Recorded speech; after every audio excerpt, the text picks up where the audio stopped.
Danilo, Hey, ¿cómo estás? estás, Antonio? Gran gusto verlo. saludarte. Gracias. ¿Todo en orden? Siéntese, por favor.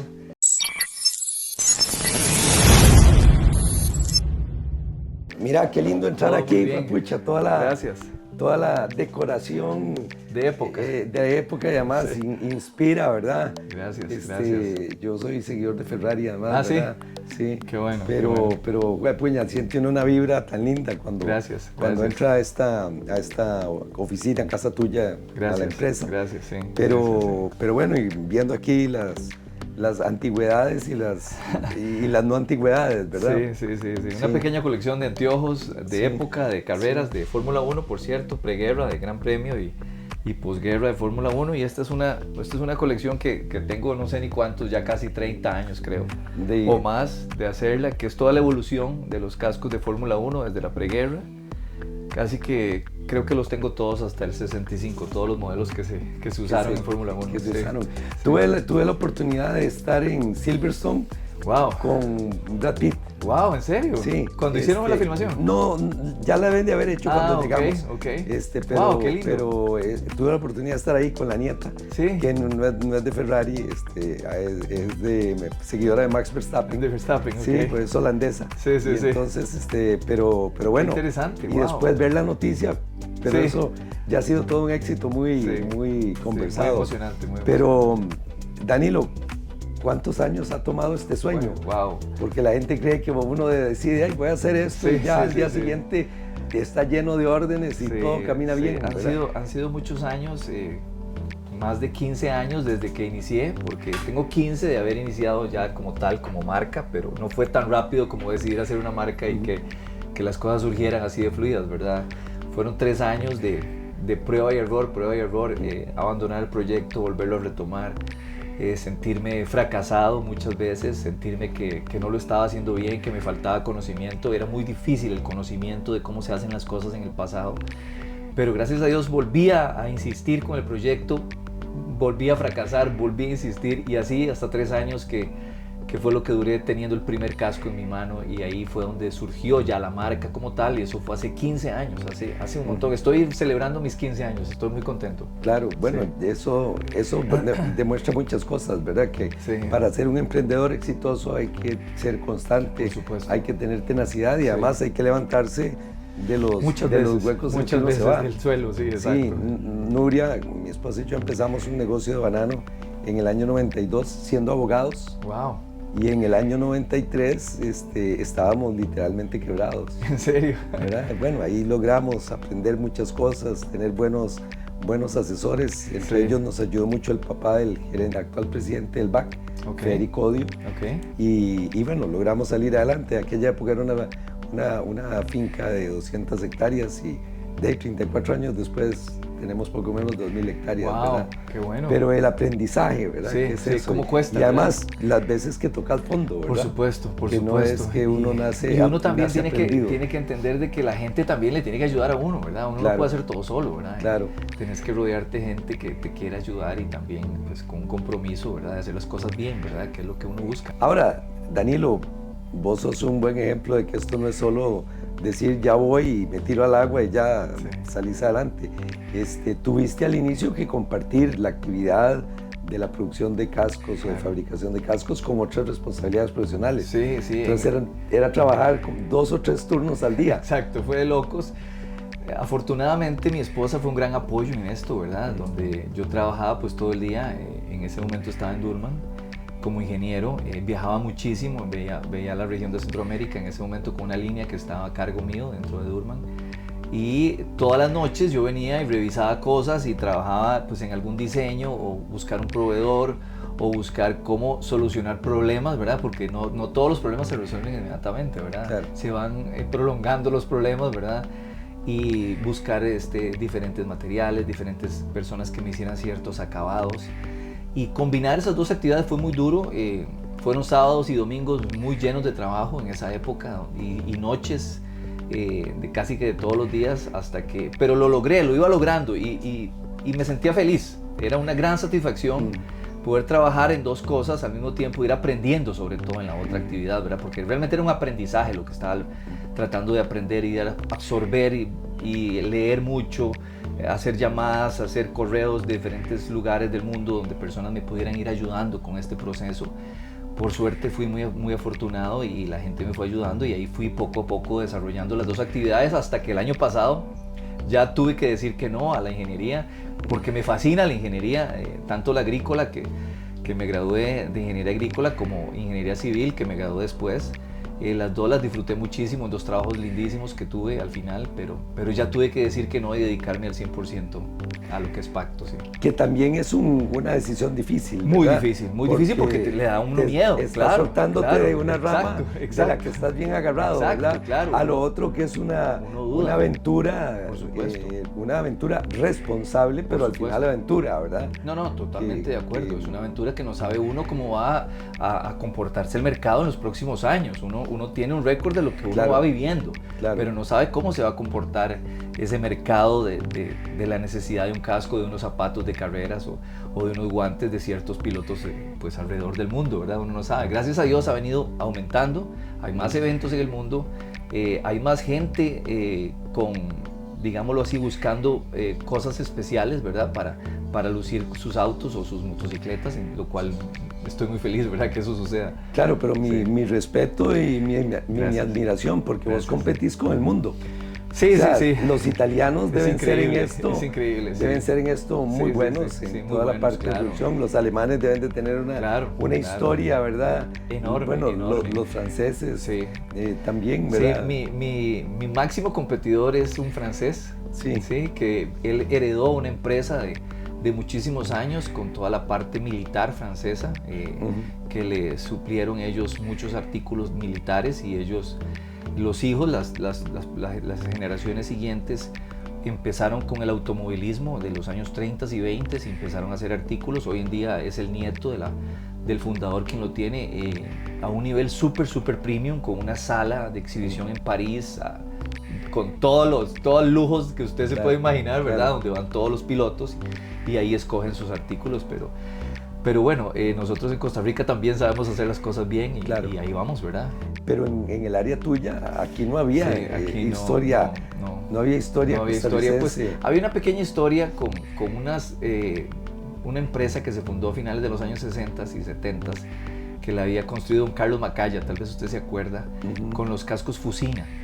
Cuando empezamos los emprendimientos somos Zoila, ¿verdad? Claro, hay que hacer todo. Todo, exacto, así es, exacto. todo. Sí, no le puedes que a veces uno ve a los nada. muchachos jóvenes, y no lo digo con menosprecio a los jóvenes, pero veo a unos muchachos jóvenes que esperan a tenerlo todo para entonces arrancar con algo, ¿verdad? Pero no, nada nunca está el momento ideal, el momento hay que irlo formando, ¿verdad? Sí, hay que ser muy perseverante, realmente uno tiene que aprender de todo, ¿verdad? Desde lo más básico, de escoger un cordón para unos zapatos y que le combine, y uno diga, bueno, tiene que ser mi gusto propio, porque yo lo estoy vendiendo, me tiene que gustar a mí, y cosas tan pequeñas, ¿verdad? Hasta obviamente escoger ya cosas más grandes, donde son ideas pues más grandes de lo que un producto tenga éxito o no lo tenga, ¿verdad? Danilo, ¿y cómo fue el primer contrato? El primer contrato fue súper emocionante porque yo terminé mi casco, que no tenía marca, no tenía nada, simplemente era un casco que yo me hice para mí, para andar en mi moto antigua. Y había una persona en Inglaterra que venía pues siguiendo un poco el proceso de las fotografías que yo ponía en Facebook, de mi Facebook personal. Y cuando ya yo terminé, esta persona me escribe desde Inglaterra y me dice que él tiene unas etiquetas antiguas de los cascos muy similares a los que yo estaba haciendo, que si él me las podría mandar aquí a Costa Rica, que yo se las cosiera como un tipo de maquila, y él le enviara unas 4 unidades y que él los revisaba, y que tal vez podíamos hacer ya un poco más, unos, no sé, 50, 100 cascos. Y yo dije, pues claro. Entonces las etiquetas llegaron, yo emocionadísimo, ¿verdad? De solo ver las etiquetas fue una gran emoción, ver aquel sobre, y enviamos para que fueran chequeados. Pero ¿qué le parece si le enseño un poco cómo es el proceso del armado del casco y eso? Claro. Aquí en el tallercito que tengo. Vamos, por supuesto. Perfecto. Bueno, enviamos los cascos para que los chequearan allá en Inglaterra. Sí. Y como unas semanas después me dice, hagámosle ciertos cambios. Había que cambiar, creo que un hule que estaba un poco muy delgado, y cosas pequeñas, y con el color. y nos pusieron una orden de 100 cascos, que fue impresionante para mí. Eran 60 para Londres, 40 para Londres y 60 para Japón. Y ahí empezamos. Este es más o menos lo que le quería enseñar, el proceso del casco. Este es un casco de carreras de Fórmula 1 del año 58 al 65 más o menos, que también se usó para motociclismo profesional, para el Gran Premio de Motociclismo, más o menos a finales de los 50 hasta los 60. Realmente los materiales que se usan son muy básicos. Es corcho, que es un corcho que por suerte hay una empresa que lo importa. Este sí es un cuero especial, que usamos el mismo cuero que se usó en aquella época, que es un cuero de cerdo, no el normal, porque tiene como un poquito de, ellos le llaman flor, que es como un poquito de tinte, y usa pues unas piezas para subir y bajar el casco, para graduar la altura. Entonces se van poniendo estas capas de corcho, que es lo que así era la forma de la seguridad, amortiguar el golpe, un golpe eventual, ¿verdad? Entonces se ponen aquí se van poniendo 2 capas de corcho. Claro, obviamente con una goma se pone, ¿verdad? Especial, pero es para que más o menos vea el proceso. Y luego se ponen estas piezas, que son las que vienen a dar ya, digamos, el contacto con la piel de la cara, ¿verdad? Que así se va conformando, se le pone la parte de adelante y luego se le ponen estas piezas que son remachadas por fuera, que hay que tener muchísimo cuidado a la hora de armarlo para no dañar la pintura.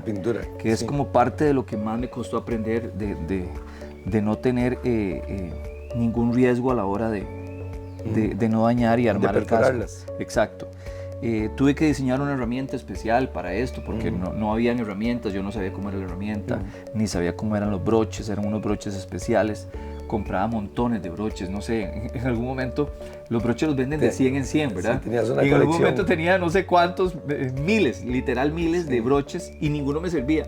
Entonces fueron todos pues parte del proceso de aprendizaje, de ir poco a poco tratando de imaginar cómo sería lo correcto de armar el casco, ¿verdad? Pero bueno, ese es un poco el proceso de cómo es la formación del casco. Luego vinieron otros colores. Y bueno, también fabrico cascos de los años 50, de automovilismo, que es quizá uno de los cascos hoy en día que más fabrico, sobre todo para los eventos de rallies, de autos de los años 50 de competición. Bueno, pues le hice 6 al Museo Ferrari también, que estoy súper orgulloso porque me dieron la oportunidad de quitar los cascos. Exacto, ahí en Maranello me dieron la oportunidad de quitar los cascos que ellos tenían por, no sé, 25 o 30 años, y pusieron los cascos míos con las etiquetas mías en el salón principal del Museo Ferrari. Bueno, en los últimos meses has sido más que famoso, ya sos famoso en el mundo. En el mundo del automovilismo y en Hollywood, etcétera, ¿verdad? En todo lo que tiene que ver la preparación del equipamiento, etcétera. Claro. Pero en el día a día de Costa Rica te volviste más famoso con el maletín. Sí, el maletín fue todo un evento en mi vida. Brad Pitt. Sí, sobre todo porque fue una película como para todo el mundo, ¿verdad? No fue una película de nicho como la película anterior que había trabajado, que fue una película pues más para aficionados realmente de carros antiguos de carreras, pero la película de Brad Pitt, claro, la Fórmula 1 hoy en día está desde los niños de 12 años ya saben que es Fórmula 1 y siguen equipos. Y claro, recibo un correo de una persona, por cierto, de Inglaterra también, de Londres, donde me dice que necesitan 12 maletines de los que yo hago, que serían 6 modelos dobles, 12 en total, todos verdes. Y bueno, ese tipo de órdenes normalmente no me llegan, ¿verdad? De algo tan específico. Y le digo, ¿y para qué es? Y me dice, no, es para una película. Le digo, ay, qué interesante. Pero, ¿por qué no me cuenta qué película? Y me dice, no podemos decir. Y le digo, ¿en serio? Qué lástima. ¿Y con qué actores? Y me dice, no, tampoco. Le digo, bueno, qué lástima, ¿verdad? No puedo saber. Bueno, la cuestión es que mandé los 12 maletines. Pero en el proceso ese de la fabricación me dice, solo lo único que le voy a pedir es que los maletines tienen que estar antes del 15 de abril, creo que fue del año 2025. Y le digo, ok, perfecto. Los preparamos rápido, los enviamos y recibo un correo donde me dicen, Danilo, estamos muy contentos, ya los maletines están en bodega en Londres y ya el actor principal escogió qué maletín va a usar. Y yo dije, wow, qué bonito, me alegra mucho, ¿verdad? Que pude, pues, complacerlos con el trabajo. Pero de ahí a que me dijeran, volví a preguntar y me dice, no te podemos contar. Y le digo, bueno, ok. Pero me dice, ya te voy a mandar los contratos de confidencialidad para esta película. Y cuando llegaron los contratos, venía el membrete que decía Apple Productions. Y claro, como yo tenía la fecha de inicio de la película, me metí en Google y nada más puse Apple Productions 15 de abril. Y me sale Fórmula 1, la película Fórmula 1, con productores como Brad Pitt, como Lewis Hamilton, ¿verdad? Como Ferrari, obviamente. Y le digo a mi esposa, mira, parece que los maletines que mandamos son para esta película, que va a ser una película con un presupuesto, una locura de presupuesto, no sé, un montón de plata. Y le digo, pero bueno, no sabemos si los vamos a usar o no, ¿verdad? Porque estas películas compran cosas de todo el mundo, ¿verdad? Pero bueno, pasó el tiempo y un sábado estábamos aquí viendo tele, un domingo en la mañana, y pasé así, eso que pasa uno en el scroll de Instagram, y me sale un video de un paparazzi que está en Budapest filmando a Brad Pitt en la película, ya filmando. Y le veo algo, pero era muy lejana la toma, y le veo que trae algo como aquí verde, y yo decía, mira, y le digo a mi esposa, mira, parece que algo verde trae, pero no creo que sea el maletín mío. Y en ese momento se metió un fan de Brad Pitt y cortaron, y él se volvió y le vi las rayas del maletín. Y le digo, no puede ser, es el maletín mío, qué emoción. Pero bueno, no pasó a más, ahora no sabíamos si íbamos a usar esa toma o no la íbamos a usar, ¿verdad? Claro. Pero claro, con el tiempo pasaba y luego salía Brad Pitt lavando la ropa y el maletín a la par. Salía Brad Pitt llegando a la pista y el maletín a la par. Y con el maletín aquí y con la muchacha. Y entonces había un montón de tomas y yo dije, no, yo creo que sí iba a salir. Claro, ya cuando vimos la película fue la gran sorpresa de que salía en más de 18 tomas diferentes el maletín. El maletín logró tener pues parte del carácter del personaje, ¿verdad? Claro. Entonces fue algo súper emocionante para mí. Jamás nos imaginamos con las empresas que hay en Europa que hacen maletines, que tienen años de una trayectoria increíble trabajando el cuero. Que nos hayan escogido a nosotros fue una emoción impresionante. Sí. Bueno, ha sido un gusto para mí hablar con vos. Pero no, quiero que me cuente un poco, porque me acuerdo del accidente que tuvo y la recuperación que usted tuvo, que fue pues muy lenta. ¿Cómo fue eso? Cuénteme un poco. Bueno, ahora que tengo la oportunidad de tenerlo aquí en mi casa. Bueno, es una historia triste que termina con éxito, porque volví a recuperarme y pude montarme en la bicicleta, sí, pero que dejó secuelas en mi vida, emocionales, para bien y para mal, ¿verdad? Y también físicas, porque quedé con una pierna más corta y debo de usar un taco en el zapato, lo cual ni me importa. Sí, ni se da cuenta. Pero la historia en simple, una mañana fui a nadar, regresé a la casa, desayuné, porque desayunaba después de nadar, porque nadaba a las 5 de la mañana. Le di un beso a mi esposa y le dije, Macha, nos vemos. Ese día ya tenía que firmar unos documentos, unos contratos. Y le dije, nos vemos al almuerzo, suerte que todo salga bien. Nosotros tenemos divididas las empresas que cada uno ve. Yo estoy más en el banano, ella está en la parte inmobiliaria y la parte financiera. Y entonces, 5 minutos después, estaba en las llantas de un tráiler, a la par de las llantas de un tráiler, volando por el cielo, y caí. Ahí el primer tema es, nunca presentí que eso iba a pasar. Claro, por supuesto. Pero me di cuenta de algo que no he podido olvidar en mi vida, y es que 5 minutos antes había estado con mi esposa y pudo haber sido la última vez. Claro, por supuesto. ¿Usted iba en bicicleta? Sí, yo iba en bicicleta. Ok, en bicicleta. Y entonces ahí empieza todo un proceso, yo caigo, tengo la cara ensangrentada, me quiero limpiar con la mano derecha y veo que la tengo guindando. Y me trato de limpiar con la izquierda, porque uno es derecho, yo soy derecho y uno siempre arranca con la mano que es uno, entonces con la izquierda, y la veo también guindando, y trato de moverme porque yo sentía que estaba en la calle, ¿verdad? No estaba tan en la calle, pero la impresión era que yo sentía que estaba como a la orilla de los carros, ¿verdad? Claro. Y entonces no pude mover la pierna, y la persona que andaba conmigo me moviliza, me levanta por los hombros y me corre. Ahí veo que no muevo la pierna izquierda, ¿verdad? Y entonces empieza todo un proceso de primero hospitalario, en donde tienen que inmovilizarme las manos y la pierna. No me pueden operar todavía, deben de esperar 3 días por temas de inflamaciones y otras cosas para pasarme a sala, y entonces ahí empieza una nueva vida para mí. Sí, todo cambia. Yo era una persona que cuando contrataba a una secretaria o a un asistente, les decía, nunca me pregunte cómo estoy, yo siempre estoy bien. Cuando entré a la oficina, dígame qué quiere. Claro. ¿Verdad? Ese era sí, la mentalidad. Y era de que me tenían que entregar algo a las 9 y a las 9 y un minuto, ¿qué pasó? Su reloj no tiene la misma hora que el mío. ¿Verdad? Yo era una persona demasiado estricta, demasiado disciplinada, ¿verdad? Sí. Muy intolerante con los defectos o con los errores. Y mi vida cambió totalmente. A partir de ahí empecé a ver el lado lindo de la vida, ¿verdad? Claro. Ya difícilmente me acongojo por un problema, que los tengo, como todos, ¿verdad? Sí. Pero difícilmente me cuesta dormirme porque tenga un problema. Veo la vida con el lado positivo siempre. Bueno, eso lo tenemos que aprender todos, ese aprendizaje. Es que el ver lo frágil que es la vida y cómo en un instante se te puede ir de las manos, te hace cambiar tu perspectiva.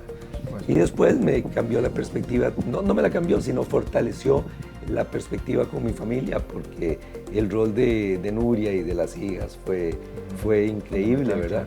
Claro. Y que me permitió volver a aprender a caminar, porque terminé con platinas en la pelvis y en las muñecas.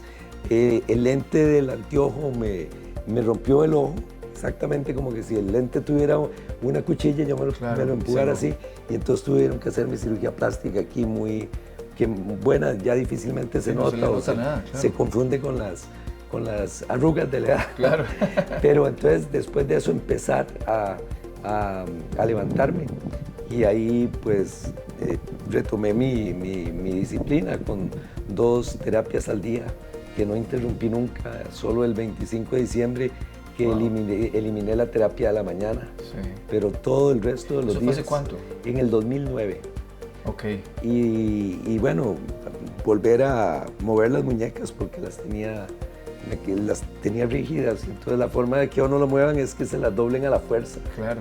Y entonces se me hinchaban y había que esperar a que se desinflamaran, y en la noche otra vez a la segunda terapia. Muy, muy dolorosa. Wow. Pero me permitió volverme a levantar. Quedé con algunas limitaciones que no me importan. No puedo jugar básquet. Debo evitar lo que signifique brincar o golpear la pelvis. Nuria hace hiking, acaba de ir al Chirripollo. Yo no podría ir, no debo de ir porque subir no me es difícil, pero el riesgo de la bajada por los golpes no es recomendable, ¿verdad? Y entonces no puedo hacer racket, no puedo hacer básquet, no debo correr. Si puedo correr en una emergencia o un calentamiento, pero no debería hacer una maratón. Pero a mí lo que me gusta es el ciclismo, entonces disfruto con mi bicicleta y puedo andar en bici qué bien que salió, sin problema. Que salió de todo. Pero sí, la verdad no puedo tener ninguna queja de cómo quedé después del accidente. Claro. Bueno, muchas gracias. Y gracias por preguntarme esto. Muy amable. Un gusto y muchos éxitos, y seguiré viendo tus productos en las películas. Gracias, encantado. Muy amable. Gracias. Bueno, muchas gracias por acompañarnos. La verdad es que han tenido la oportunidad de conocer una historia ejemplar y admirable y que nos llena de energía de ver la lucha y el esfuerzo, el sacrificio por sacar adelante una empresa de parte de Danilo Cotto, que definitivamente es un ejemplo para todos los costarricenses, y que además, como lo comentamos durante la entrevista, con el apoyo de su esposa, que ha sido su mano derecha y su mano izquierda, y que eso pues siempre es un tema digno de reconocer en las vidas y en las relaciones de pareja. Y les invito para que nos acompañen en la próxima presentación que les estaremos informando.